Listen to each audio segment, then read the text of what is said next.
Hello, it's 30 degrees here. It's absolutely beautiful, 30 degrees Celsius. So I'm wearing my yoga t-shirt, and that's the symbol for Anahata, which is the heart chakra. Um, Historically, ancient people believed the heart contained wisdom. So I was plugging into wisdom this morning, doing my meditation, which I do every day, and I started to think about the life, the universe, and everything, as you do. And I would like to say that 13.5 billion years ago, it all began with a Big Bang, which happens to be the title of one of my favourite sitcoms. But the problem is that when we're trying to describe the universe, we assume time exists, and we assume that it's a three-dimensional universe. So from where we're seeing things as living people, looking out through physical eyes, it looks like the universe exploded from a single point, a singularity at the centre of the universe, and it's been expanding out ever since. And this is a process that's gone on for 13.5 billion years. But the problem is that before the Big Bang, if such a Big Bang occurred, which it might have, I don't know, there was no space. And so because there was no space, because you need two events in space to define the distance between, without the two separate events, there is no space. It was all collapsed. And so since there's no space before creation, and speed equals distance over time, if there's no distance in the equation, then time didn't exist either. So we were talking about, in the singularity, we're talking about a point in, let's say, time and space, before time and space, where time and space didn't exist. So how did all this happen? How did time and space occur from nothing? Well, the Course in Miracles, the Bible says that God spoke the word and it all came into existence. So there was a command. Science says there was some sort of activating force that caused everything to expand out from the centre, from the singularity. What is the difference between an actuating force and a command? Essentially, if it controls things, it's the same thing. We're talking about semantics. We can't say what a command was. We know that radio waves and television waves can convey pictures and sounds, which in other words contain the essential information to make constructs out of. So we're looking at the origin of the universe that didn't have time and space in it from a three-dimensional perspective with our three physical dimensions. But then we're pretty clever as human beings, so we've noticed that you can have a known quantity, let's say an atom, and you might want to describe the atom, so you might want to say how high it is, and you might want to say how wide it is, and you might want to say how deep it is. Now those are three-dimensional inputs, so you can describe it, but that doesn't tell you where it is. So then we had to invent the fourth dimension, which was time. So if an atom is travelling from here to here to here to here to here to here, and you want to describe it, you have to describe when as well as how big. And this takes me on to the subject of multi-dimensions, which is really what this YouTube is about.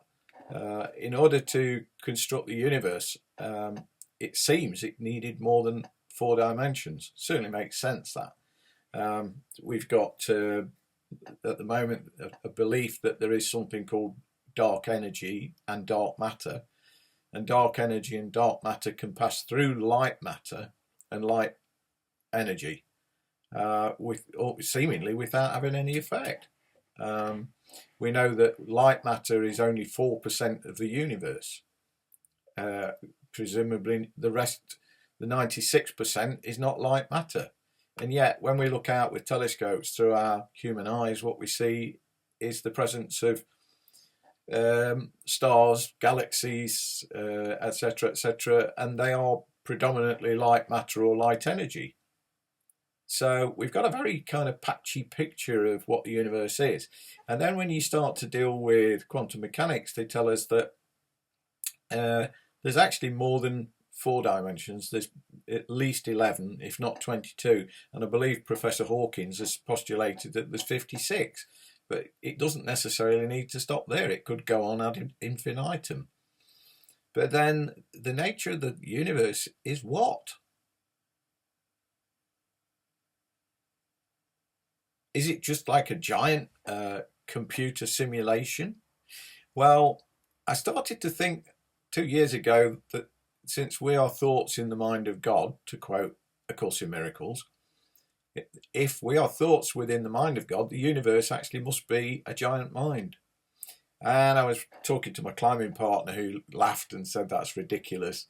And of course I said, well, the problem is that you've got to stop thinking that a mind is something to do with the brain. That, I mean, we tend to think that mind is synaptic activity within the brain, but then that limits the only kind of mind that we can conceive of to some mechanism within a brain, which is absurd. It's so narrow-minded. We've got computers that don't have brains that can process data. We've got, and again, they're mechanisms. But then when you look at the whole universe, the very existence of a complex atom like a hydrogen atom or a helium atom or a uranium atom, which are all fundamentally different, implies that there's a diversity that's come from what? Whatever it is, and I would use the word God, it seems to be some kind of intelligence. And then I started to, I prayed and asked for insights and things. And I remember waking up and I'd had a dream. And in the dream, I'd been to the fairground and I'd been on the rides, you know, with my knuckles going white. It was scary, you know. And I'd been and stopped and had a beer on the way home. And, you know, I'd had some fish and chips and, you know, as you do at the fairground. And it all seemed so real.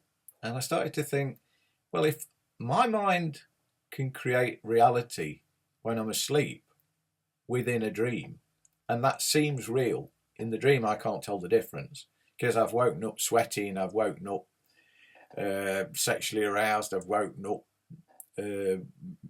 happy, laughing, depressed from dream reality. How real would the dream that God dreamed be? If the universe is a mind and we are thoughts within the mind, are not all the thoughts within that mind as real as we are? In other words, is this reality here? Is this a dream within the mind of God? I think it is. And it certainly makes it easy to understand how miracles can happen. Because if we're thoughts within the mind of God, which I'm sure we are, and we have needs, those needs are known, because it says in the Course lots and lots of times, a thought never leaves the mind that conceives it. So I am still within the mind of the universe. The mind of the universe is perfectly clear about where I am. The mind of the universe is perfectly clear about what I need. And so as the mind of the universe is able to manipulate what's going on, my needs will be met. And are met, in fact. I'm very grateful. But the problem is trying to marry science and religion together is very difficult, because if you want to measure things scientifically, we try to do it in a way that's dispassionate. I remember when I was a kid at school, we couldn't write down that I took a test tube and filled it with water. We had to write it in a dispassionate way. We'd have to write a test tube was taken and filled with water, as if nobody did it. But I know who did it, because it was me. But this is the way that we've trained ourselves to think scientifically. Now, if every test tube, if every molecule of water, even the classroom that I was in, were dreamed up by the universe, and they would seem just as real as they do now because that's how they got to exist in the first place, then we're never going to find the source of consciousness that holds this all in being by experimenting empirically. And empirically means you test things to see if they're physically real, and you apply a criteria or a rule of realness. And so you run experiments. If you can repeat the experiment, if it always gives the same results, you say you've proven a theory. But then within the dream of the big mind, this reality is the reality that it's defining. So it will always measure up to the experiments that we set it. But the point is that nobody's asking where the atoms are coming from that we're measuring. If these atoms that exist around us, that my body in fact is made of, my physical body is made of them, if they started off as thoughts within the mind of the universe, then measuring how many there are or how they interact, whether they bump into each other, and you can predict trajectory, you can predict action and reaction and so on, doesn't actually get to the basic problem of what are they and why are they here. And of course that's a very deep question. The problem is that we're trying to use a three-dimensional language and a three-dimensional approach to unraveling what's going on. I've got more to say on this, and I'm going to stop now and I'll get back on it. Shall we call it The Meaning of the Universe Part 1? Thank you for listening.